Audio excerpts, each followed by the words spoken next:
Item ಯಾವುದೇ ಇರಲಿ try ಮಾಡಿ ಆಚಿ ಚಿಕನ್ ಮಸಾಲಾ. ಇನ್ನು ನೆಲಮಂಗಲದಲ್ಲಿ ಭೀಕರ ಅಪಘಾತ ಸಂಭವಿಸಿದೆ. 5 ಸ್ಥಳದಲ್ಲಿ ಸಾವನ್ನಪ್ಪಿದ್ದಾರೆ. ಜಿಂದಾಲ್ ಫ್ಲೈ ಓವರ್ ಬಳಿ ನಡೆದಂತಹ ಅಪಘಾತದಲ್ಲಿ 5 ದುರ್ಮರಣ ಹೊಂದಿದ್ದಾರೆ. ಕೆಎಸ್ಆರ್ಟಿಸಿ ಬಸ್ಗೆ ಕಾರು ಡಿಕ್ಕಿಯಾಗಿ ಭೀಕರ ಅಪಘಾತ ಸಂಭವಿಸಿದೆ. ಇಂಡಿಕಾ ಕಾರಿನಲ್ಲಿದ್ದಂತಹ 5 ಯುವಕರು ದಾರುಣವಾಗಿ ಸಾವನ್ನಪ್ಪಿದ್ದಾರೆ. ಧನುಷ್, ಹರ್ಷಿತ್, ದುರ್ಗಪ್ರಸಾದ್, ಕೇಶವ್, ಲಲಿತ್ ಮೃತರು. ಇನ್ನು ಬೆಂಗಳೂರಿನ ಚಿಕ್ಕಬಿದರಕಲ್ಲು ಬಳಿ ನಡೆದಂತಹ ಈ ಒಂದು ಭೀಕರ ಅಪಘಾತ, ಡಿವೈಡರ್ ದಾಟಿ ಕೆಎಸ್ಆರ್ಟಿಸಿ ಬಸ್ಗೆ ಡಿಕ್ಕಿಯಾದ ಕಾರು. ತುಮಕೂರು ಕಡೆಯಿಂದ ಬೆಂಗಳೂರಿಗೆ ಬರ್ತಾ ಇದ್ದಂತಹ ಕಾರಿದು.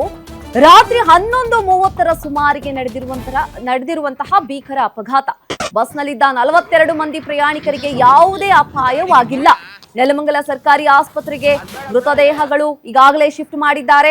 ನೆಲಮಂಗಲ ಶಿವಗಾರದ ಬಳಿ ಕುಟುಂಬಸ್ಥರ ಆಕ್ರಂದನ ಮುಗಿಲು ಮುಟ್ಟಿದೆ. ಮಾದನಾಯಕನಹಳ್ಳಿ ಪೊಲೀಸ್ ಠಾಣೆಯಲ್ಲಿ ಈ ಒಂದು ಪ್ರಕರಣ ದಾಖಲಾಗಿದೆ. ನಿನ್ನೆ ರಾತ್ರಿ ಸುಮಾರು 11:30ಕ್ಕೆ ನಡೆದಿರುವಂತಹ ಘಟನೆ ಇದು. ಬಸ್ಸು ಕೆಎಸ್ಆರ್ಟಿಸಿ ಬಸ್ಸು ಬೆಂಗಳೂರಿಂದ ಹುಬ್ಬಳ್ಳಿ ಕಡೆ ಹೊರಟಿತ್ತು. ಕಾರು ತುಮಕೂರಿಂದ ಬೆಂಗಳೂರು ಕಡೆ ಬರ್ತಾ ಇತ್ತು. 5 ಯುವಕರು ಕಾರ್ನಲ್ಲಿದ್ರು. ಬಹಳ ಸ್ಪೀಡ್ ನಲ್ಲಿದ್ರು ಅಂತ ಅನ್ಸುತ್ತೆ. ಡಿವೈಡರ್ ಹಾರಿ ಬಸ್ಸಿಗೆ ಡಿಕ್ಕಿ ಹೊಡೆದಿದ್ದಾರೆ. ಪರಿಣಾಮ ದಾರುಣವಾಗಿ 5 ಸ್ಪಾಟ್ನಲ್ಲೇ ಮೃತಪಟ್ಟಿರುವಂಥದ್ದು. ನೆಲಮಂಗಲದಲ್ಲಿ ನಡೆದಿರುವಂತಹ ಭೀಕರ ಅಪಘಾತ.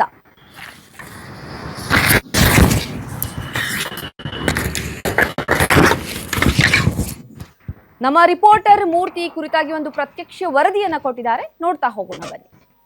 ಹೊಸಕೋಟೆಯಲ್ಲಿ ಸರಣಿಯ ಅಪಘಾತದಲ್ಲಿ 7 ಜನರ ದಾರುಣ ಸಾವು ಮಾಸುವ ಮುನ್ನವೇ ತುಮಕೂರು ರಸ್ತೆ ರಾಷ್ಟ್ರೀಯ ಹೆದ್ದಾರಿ 48ರಲ್ಲಿ ಭೀಕರ ಅಪಘಾತ ನಡೆದಿರುವಂಥದ್ದು.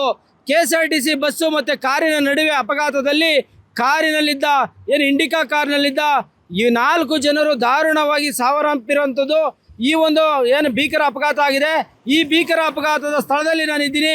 ನೀವು ನೋಡ್ಬೋದು, ಇದೇ ಒಂದು ಸ್ಥಳದಲ್ಲಿ ತುಮಕೂರು ರಸ್ತೆಯಿಂದ ಬರ್ತಿದ್ದಂಥ, ತುಮಕೂರು ಕಡೆಯಿಂದ ಬೆಂಗಳೂರು ಕಡೆಗೆ ಬರ್ತಿದ್ದಂಥ ಒಂದು ಇಂಡಿಕಾ ಕಾರು ಮತ್ತು ಬೆಂಗಳೂರಿನಿಂದ ತುಮಕೂರು ಕಡೆಗೆ ಹೋಗ್ತಿದ್ದಂಥ ಒಂದು ಕೆಎಸ್ಆರ್ಟಿಸಿ ಬಸ್ಗೆ ಡಿಕ್ಕಿಯಾಗಿ ಆ ಒಂದು ಕಾರು ಸಂಪೂರ್ಣವಾಗಿ ನಜ್ಜುಗುಜ್ಜಾಗಿ ಕಾರಿನಲ್ಲಿದ್ದ 4 ಜನ, ಒಟ್ಟು 5 ಜನ ಇದ್ದರು ಅಂತ ಹೇಳಲಾಗ್ತಾ ಇದೆ. 5 ಜನರಲ್ಲಿ 4 ಜನ ದಾರುಣವಾಗಿ ಸಾವನ್ನಪ್ಪಿರುವಂಥ ಒಂದು ಘಟನೆ ನಡೆದಿರುವಂಥದ್ದು ನಾವು ನೋಡ್ಬೋದು. ಈ ಒಂದು ರಸ್ತೆಯಲ್ಲಿ ಚೆಲ್ಲಾಡಿದಂಥ ರಕ್ತ ಮತ್ತು ಭೀಕರ ಅಪಘಾತದ ಯಾವ ರೀತಿಯ ಒಂದು ದೃಶ್ಯಗಳನ್ನು ವಿವರಿಸ್ತಿದೆ. ಆ ಸಂಸ್ಥೆಯವರು ಬಂದು ಅಪಘಾತದಲ್ಲಿ ಆಗಿದ್ದಂಥ ಕಾರನ್ನು ಈಗಷ್ಟೇ ಸ್ಥಳದಿಂದ ಸ್ಥಳಾಂತರ ಮಾಡಿರುವಂಥದ್ದು. ಈಗ ನೋಡ್ಬೋದು ನೋಡಿ, ಚಾಲಕನ ಪೊಲೀಸರು ಪ್ರಾಥಮಿಕವಾಗಿ ವಿಚಾರಣೆ ಮಾಡ್ತಾ ಇದ್ದಾರೆ. ನಮ್ಮ ಜೊತೆಲಿ ಚಾಲಕ, ಕೆಎಸ್ಆರ್ಟಿಸಿ ಬಸ್ನ ಚಾಲಕ ಕೆಂಪರಾಜ್ ಅವರು ಇದ್ದಾರೆ. ಕೆಂಪರಾಜ್ ಅವರೇ, ಇದು ಯಾವ ರೀತಿಯಾಗಿ ನಡೀತು? ನೀವು ಎಲ್ಲಿಂದ ಯಾವ ಕಡೆ ಹೋಗ್ತಿದ್ರಿ? ಸರ್, ನಾವು ಬೆಂಗಳೂರಿಂದ ಹುಬ್ಳಿ ಕಡೆ ಹೋಗ್ತಾ ಇದ್ದೋ.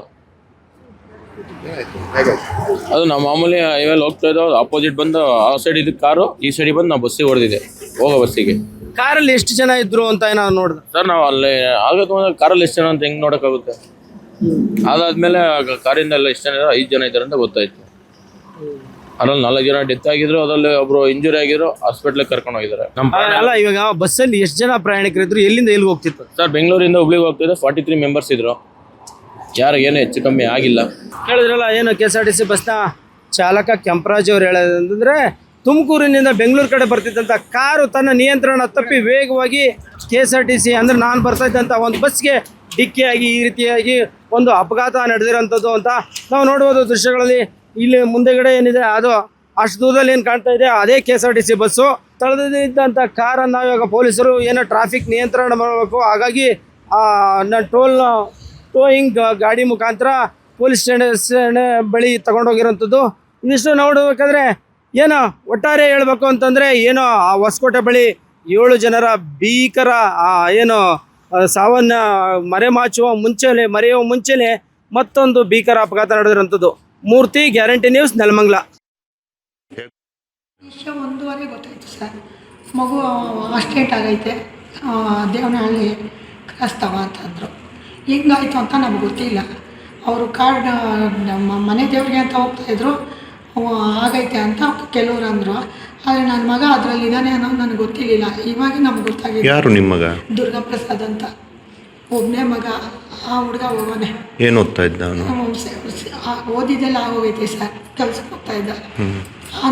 ಅವ್ನ ಮನೆಗೆ ಬರ್ತಾನೆ ಅಂದ್ಕೊಂಡ್ರೆ ಅವ್ನ ಬಾಡಿಗೆ ಬರ್ತಾ ಇರೋದಂದ್ರೆ ನನಗೆ ನಮಗೆ ಲಲಿತ್ ಅವ್ರ ಫ್ರೆಂಡ್ ಒಬ್ರು ಫೋನ್ ಮಾಡಿ ಹೇಳಿದ್ರು ಒಂದೂವರೆ. ಅವಾಗ ನಮ್ಗೆ ಗೊತ್ತಾಗಿ ಈ ಥರ ಆಕ್ಸಿಡೆಂಟ್. ಬೆಳಿಗ್ಗೆ ದೇವಸ್ಥಾನಕ್ಕೆ ಅಂತ ಹೋಗಿದ್ರು, ಕುಣಗಲ್ ಹತ್ರ ಅದು ದೇವಸ್ಥಾನಕ್ಕೆ ಹೋಗ್ತೀನಿ ಅಂತ ಮನೇಲಿ ಹೋಗಿದಂತೆ. ನಮ್ಮ ಅಕ್ಕನ ಮಗನ ಲಲಿತ್ ಅಂತ. ಲಲಿತನ ಫ್ರೆಂಡು ದುರ್ಗಾ ಪ್ರಸಾದ್, ಇನ್ನೊಬ್ಬ ಕೇಶಿ ಅಂತ, ಇನ್ನಿಬ್ರು ಯಾರು ಗೊತ್ತಿಲ್ಲ.